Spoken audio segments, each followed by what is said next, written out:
And now for chapter 33. The gentleman's shoes clicked past Varjak as he flicked off the light and headed downstairs. The black cat went with him.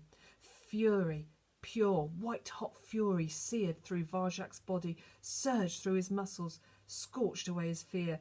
There was nothing in his mind but what the gentleman had done to these cats. It had to be stopped, now, while he still had the advantage of surprise. There was not a second to waste. He came out of the shadows into the Contessa's room. The howling stopped at once. Everyone in the cage looked at him, 100 cat's eyes glowing in the dark.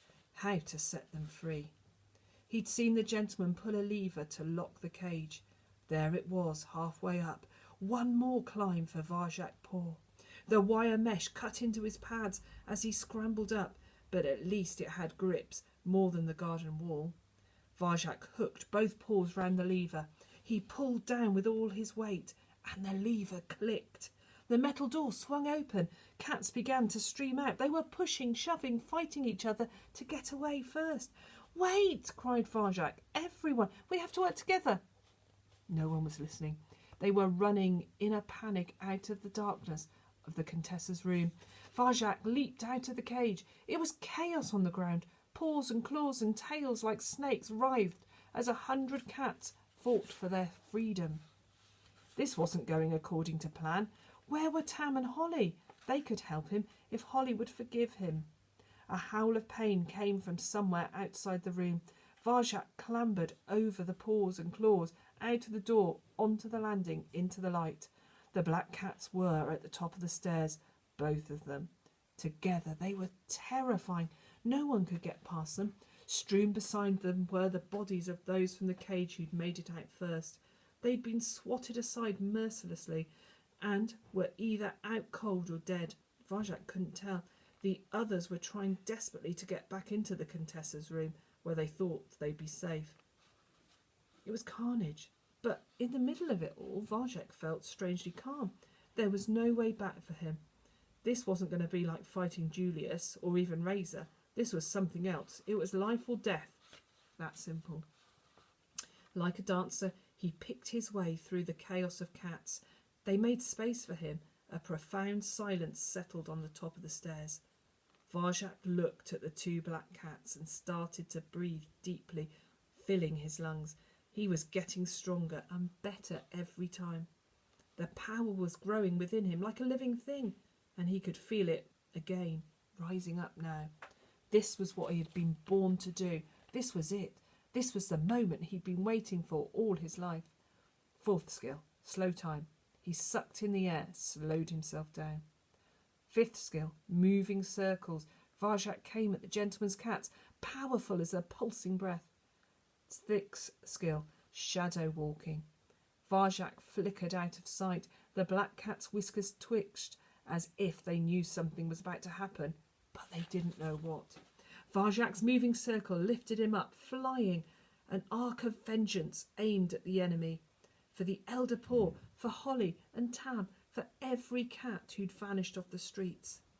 The power rose in Varjak's paws. Claws slid out, white knives of fury, and slash, slash, slash the gentleman's cats. Varjak was out of the shadows now. All the energy, all the darkness and the light was flowing through him, going out in blow after blow after blow. Everyone who'd ever put him down, every time he'd walked away, all his anger and his pain went into that attack. It felt overwhelming, a massive rush of power, almost more than he could control. He could win this fight.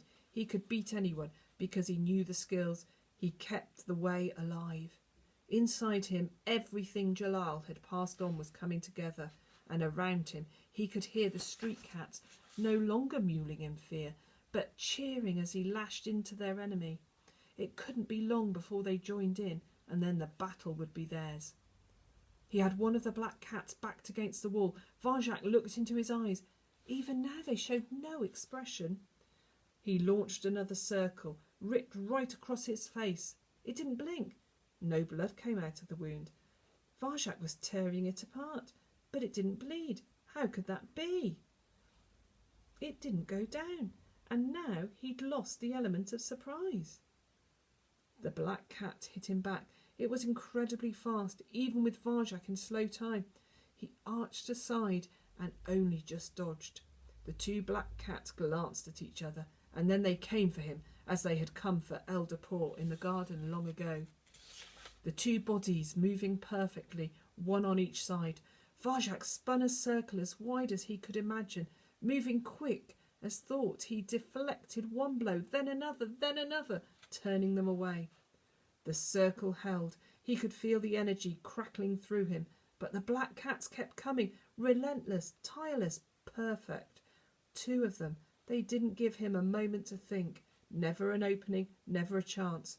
It took all his power, all his concentration to fend them off, and slowly they forced him back into the Contessa's room.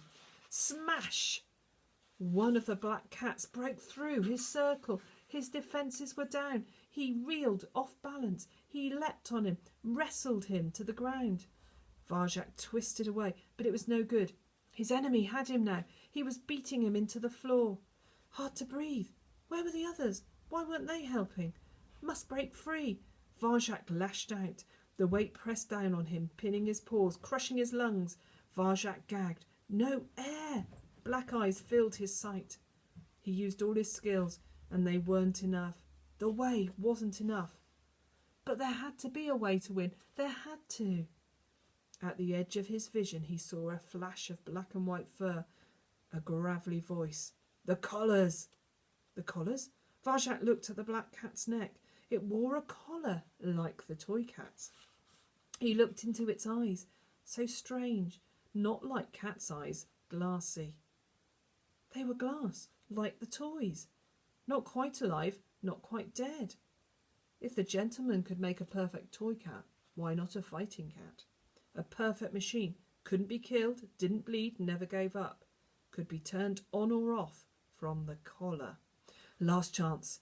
He sucked in the air, sucked it all in, and let it out in one last blast, a desperate lunge for the throat. His teeth closed around the collar, wrenched back, and ripped right through it. The collar curled off the black cat's neck. Its eyes opened wide in surprise. It started to raise a paw, but it was slowing, and slowly, almost gracefully, it ground down to a stop.